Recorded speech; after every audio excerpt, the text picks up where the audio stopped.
கர்த்தருக்கு ஸ்தோத்திரம். கர்த்தராகிய இயேசு கிறிஸ்துவின் இன்ப நாமத்தில் இனிய வாழ்த்துக்கள். ஏழை மானு உருவை எடுத்த இயேசுராஜனு நண்டை நிற்கிறான். ஏற்றுக்கொள்ளவரை தள்ளாதே, ஏற்றுக்கொள்ளவரை தள்ளாதே.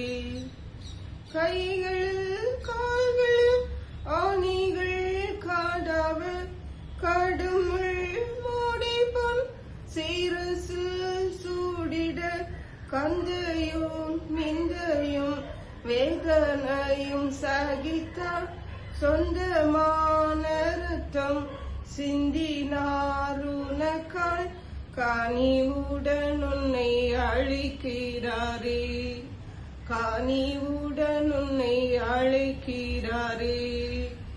ஏழை மானு உருவை எடுத்த இயேசுராஜனு நண்டை நிற்கிறார். ஏற்றுக்கொள்ளவரை தள்ளாதே, ஏற்றுக்கொள்ளவரை தள்ளாதே. இந்த கிறிஸ்துவின் பாடுகளை சிந்திக்கிற இந்த நாட்களில் நம்முடைய தியானத்திற்காக தெரிந்து கொண்ட வேத பாகம் லூக்கா எழுதின சுவிசேஷம் 23ஆம் அதிகாரம் 4ஆம் வசனம். அப்பொழுது பிலாத்து பிரதான ஆசாரியர்களையும் ஜனங்களையும் நோக்கி, இந்த மனுஷனிடத்தில் நான் ஒரு குற்றத்தையும் காணவில்லை என்றான். நம்முடைய கர்த்தராகிய இயேசு கிறிஸ்து நமக்காக சிலுவையிலே அறையப்பட்டு ரத்தம் சிந்தி 3ஆம் நாளில் நமக்காக அவர் உயிர் தெழுந்தார் என்று பார்க்கிறோம். ஹல்லேலூயா. அவருடைய உயிர் தெழுதலின் வல்லமையினாலே தான் நாம் இன்றைக்கு ரட்சிக்கப்பட்டு தேவனுடைய பிள்ளைகளாக மாறி இருக்கிறோம். இன்றைக்கு நாம் சிந்திக்க வேண்டிய காரியம், தேவன் நமக்கு கொடுத்தது, நான் ஒரு குற்றத்தையும் காணவில்லை, இந்த மனுஷனிடத்தில் நான் ஒரு குற்றத்தையும் காணவில்லை. இயேசு கிறிஸ்துவை கொலை செய்ய வேண்டும் என்று கொடுத்தவர்கள் யார் என்று தெரியுமா? லூக்கா எழுதின சுவிசேஷம் 22ஆம் அதிகாரம் 66ஆம் வசனம். விடிய காலமான போது ஜனத்தின் மூப்பரும் பிரதான ஆசாரியரும் வேத பாரகரும் கூடி வந்து தங்கள் ஆலோசனை சங்கத்தில் அவரை கொண்டு வந்து நிறுத்தி, பிரதான ஆசாரியர், வேத பாரகர், மூப்பர், ஜனங்களின் மூப்பர், இவர்களெல்லாம் ஆலயத்தில் உள்ள பெரிய பதவிகளில் இருக்கிறவர்கள். இவர்கள் தான் இயேசு கிறிஸ்துவை கொலை செய்ய வேண்டும் என்று பிலாத்துவிடத்திலும் ஏரோதினிடத்திலும் கொண்டு வந்து நிறுத்தினதை பார்க்கிறோம். அதாவது பிலாத்து, ஏரோதி என்பவர்கள் அரசாங்கத்தில் உள்ளவர்கள், வேதபாரகர், பிரதான ஆசாரியர், ஜனங்களின் மூப்பர் என்பவர்கள் தேவ ஆலயங்களில் உள்ள பெரிய பதவிகளில் இருக்கிறவர்கள்.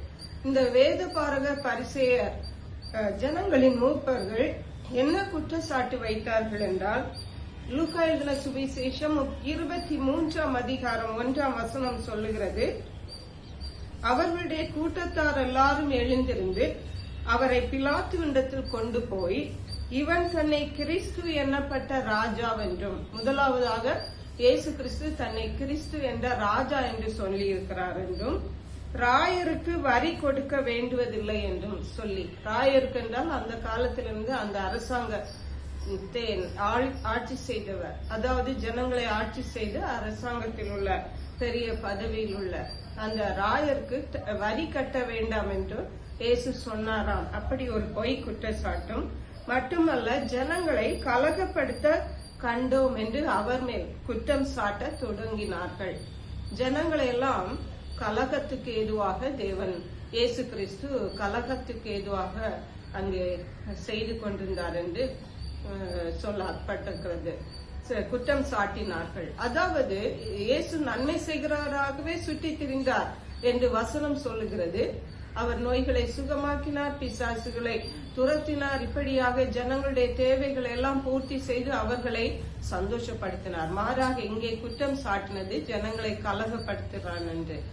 அப்பொழுதுதான் பிலாத்து சொல்லுகிறார். பிலாத்து அவரை நோக்கி, நீ யூதருடைய ராஜாவா என்று கேட்டார்.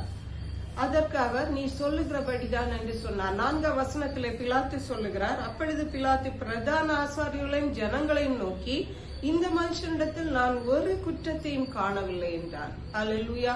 இயேசுவை கொலை செய்ய வேண்டும் என்று, சிலுவையில் அறைய வேண்டும் என்று ஒப்பு கொடுத்தவரிடத்துல பிலாத்து சொல்லுகிறார், நான் இந்த மனுஷனிடத்துல ஒரு குற்றமே காணவில்லை என்று. 14ஆம் வசனத்தை வாசிக்கும் பொழுது, அவர்களை நோக்கி, ஜனங்களை கலகத்தை தூண்டி விடுகிறவனாக இந்த மனுஷனிடத்தில் என்னிடத்தில் கொண்டு வந்தீர்கள். நான் உங்களுக்கு முன்பாக விசாரித்த போது இவன் மேல் நீங்கள் சாட்டுகிற குற்றங்களில் ஒன்றையும் நான் இவனிடத்தில் காணவில்லை என்று சொல்லுகிறார். திரும்பவும் பிலாத்து சொல்லுகிறார், இயேசு கிறிஸ்துவிடத்தில் எந்த ஒரு குற்றத்தையும் நான் காணவில்லை என்று. அடுத்தபடியாக 15ஆம் வசனம் சொல்லுகிறது, உங்களை ஏரோதினிடத்திற்கும் அனுப்பினேன், அவரும் இவனிடத்தில் குற்றம் காணவில்லை, மரணத்துக்கு ஏதுவாக இவன் ஒன்றும் செய்யவில்லையே என்றார். அல்லேலூயா.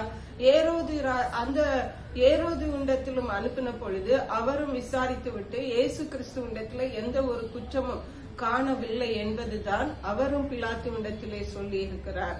அடுத்தபடியாக பார்க்கும் பொழுது 22ஆம் வசனம் சொல்லுகிறது, அவன் 3ஆம் தரம் அவர்களை நோக்கி, பிலாத்து 3ஆம் தரம் ஜனங்களை நோக்கி, பிரதான ஆசாரியர்களை நோக்கி, வேத பாரகரை நோக்கி, ஏன் இவன் என்ன பொல்லாப்பு செய்தார்? மரணத்துக்கு ஏதுவான குற்றம் ஒன்றும் இவனிடத்தில் நான் காணவில்லையே, ஆகையால் நான் இவனை தண்டித்து விடுதலை ஆக்குவேன் என்றார். அப்படியே அந்த பிலாத்து சொன்ன 3ஆம் தரம் சொன்ன போதும் அங்கே ஜனங்கள் மிகவும் அதிகமாக கூக்குரலிட்டார்கள், இவனை சிலுவையில் அறையும், இவனை சிலுவையில் அறையும் என்று, இயேசுவை சிலுவையில் அறைய வேண்டும் என்று ஜனங்கள், பிரதான ஆசாரியர், வேதபாரகர் கூக்குரலிட்டார்கள். மிகவும் பிடிவாதமாய் இயேசு கிறிஸ்துவின் மேல் குற்றம் சாட்டினார்கள், வைராக்கியத்தோட சொன்னார்கள் என்று 5ஆம் வசனம் சொல்லுகிறது. 23ஆம் வசனம் சொல்லுகிறது, 21ஆம் வசனம் சொல்லுகிறது, 11ஆம் வசனம் சொல்லுகிறது. இவ்விதமாக மிகவும் பிடிவாதமாய் இயேசு கிறிஸ்துவின் மேல் குற்றம் சாட்டினார்கள். 41ஆம் வசனத்திலே வாசிக்கும் பொழுது, அவர்கள் இயேசு கிறிஸ்துவை கொண்டு போய் சிலுவையில் அறைந்தார்கள். இயேசு கிறிஸ்துவுடைய வலது பக்கம் ஒரு திருடன், இடது பக்கம் ஒரு திருடன். அவர்கள் அப்படியாக வலது பக்கம் ஒரு குற்றவாளி, இடது பக்கம் ஒரு குற்றவாளி என்று இயேசு கிறிஸ்துவின் 2 பக்கத்திலும் அறைந்தார்கள். அப்பொழுதுதான் அந்த 41ஆம் வசனத்திலே சொல்லப்பட்டிருக்கிறது, நாமோ நியாயப்படி தண்டிக்கப்படுகிறோம், நாம் நடப்பித்தவைகளுக்கு தக்க பலனை அடைகிறோம், இவரோ தகாததொன்றை நடப்பிக்கவில்லையே என்று அவனை கடிந்து கொண்டார். ஹல்லேலூயா. அதாவது தேவனிடத்துல அந்த 2 பக்கமும் அறியப்பட்ட குற்றவாளிகளில் ஒருவன், இவரிடத்தில் எந்த ஒரு குற்றமும் இல்லை, அவர் எந்த ஒரு குற்றமும் செய்யவில்லை என்று சொல்லுகிறதை பார்க்கிறோம்.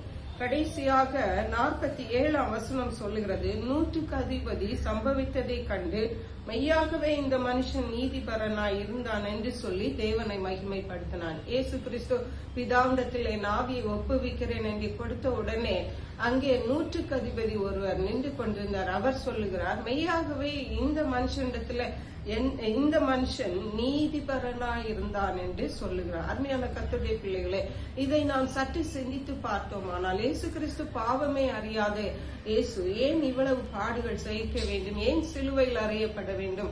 சிலுவையில் அறையப்பட வேண்டும் என்றால் அவன் எவ்வளவு மிகப்பெரிய பாவம் செய்து சிலுவையில் அறையப்பட வேண்டும். ஆனால் இயேசு கிறிஸ்து அப்படி எல்லாம் செய்யவில்லையே, எல்லாருக்கும் நன்மை தானே செய்தார். அதை பார்க்கும் பொழுது அதுக்குள்ள காரணம் நீங்களும் நானும் தான். ஏசாயா தீர்க்கதரிசியின் புஸ்தகம் 53ஆம் அதிகாரம் 3-4 வசனங்கள் இவ்விதமாக சொல்கிறது, அவர் அசட்டை பண்ணப்பட்டவரும் மனுஷரால் புறக்கணிக்கப்பட்டவரும் துக்கம் நிறைந்தவரும் பாடு அனுபவித்தவருமாயிருந்தார். அவரை விட்டு நம்முடைய முகங்களை மறைத்துக் கொண்டோம். அவர் அசட்டை பண்ணப்பட்டிருந்தார், அவரை எண்ணாமற் போனோம். மெய்யாகவே அவர் நம்முடைய பாடுகளை ஏற்றுக்கொண்டு நம்முடைய துக்கங்களை சுமந்தார். நாமோ அவர் தேவனால் வாதிக்கப்பட்டு அடிபட்டு வாதிக்கப்பட்டு சிறுமைப்பட்டவர் என்று எண்ணினோம். அல்லேலூயா. நம்முடைய மீறுதல்களின் நிமித்தம் அவர் காயப்பட்டார், நம்முடைய அக்கிரமங்களின் நிமித்தம் அவர் நொறுக்கப்பட்டார்.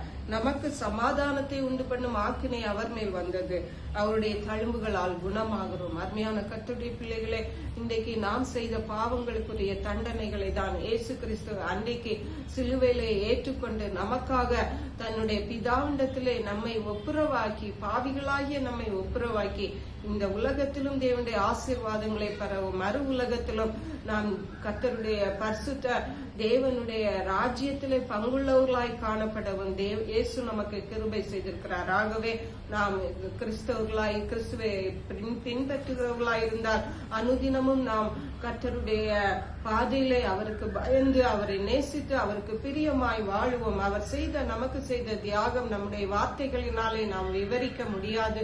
அவரிடத்தில் எந்த ஒரு குற்றமும் காணப்படவில்லை. அருமையான கர்த்தருடைய பிள்ளைகளை, இதுவரைக்கும் நீங்கள் இயேசு கிறிஸ்துவை சொந்த இரட்சகராக ஏற்றுக்கொள்ளவில்லை என்றால் இன்றைக்கே நீங்கள் இயேசு கிறிஸ்துவை ஏற்றுக்கொள்ளுங்கள். உங்கள் தேவனாக, உங்கள் இரட்சகராக ஏற்றுக்கொள்ளுங்கள். அவருக்கு உங்கள் வாழ்க்கையை அர்ப்பணியுங்கள். நிச்சயமாகவே அவர் உங்களுக்கு ரட்சிப்பை தருவார். இவ்வுலகத்திலும் மறு உலகத்திலும் அவருடைய ஆசீர்வாதங்களை நீங்கள் பெற்றுக்கொள்ள முடியும். கர்த்தர் தாமே பெரிய காரியங்களை செய்வாராக. ஜெபிப்போம். எங்களை கிருபையா நேசித்து பாதுகாத்து வழி நடத்துற எங்கள் அன்பின் தகப்பனே, ஆசீர்வதிக்கப்பட்ட இந்த நல்ல நாளுக்காக நன்றி. இந்த வேளையிலும் கர்த்தர் தாமே அப்பா அம்மை துதிக்கிறோம். நீர் ஒரு குற்றமும் செய்யாத பிறகும் எங்களுக்காக சிலுவையிலே அறையப்பட்டு 3ஆம் நாளில் ஆண்டவரே உயிர்த்தெழுந்து நீர் ஆண்டவரே வானத்திற்கு ஏறி போனீரப்பா. இவ்வித பெரிய தியாகத்தை நாங்கள் உணர்ந்தவர்களாக, நாங்கள் பாவம் செய்யாதவர்களாக தேவனுக்கு பிரியமாய் வாழ உதவி செய்யுங்க. நன்றி பரிசுத்த ஆவியானவரே. துதி கனம் மகிமை உமக்கே செலுத்துகிறோம். இயேசு கிறிஸ்துவின் இன்ப நாமத்தில் ஜெபிக்கிறோம் எங்கள் அன்புள்ள பரமபிதாவே. ஆமென். God bless you.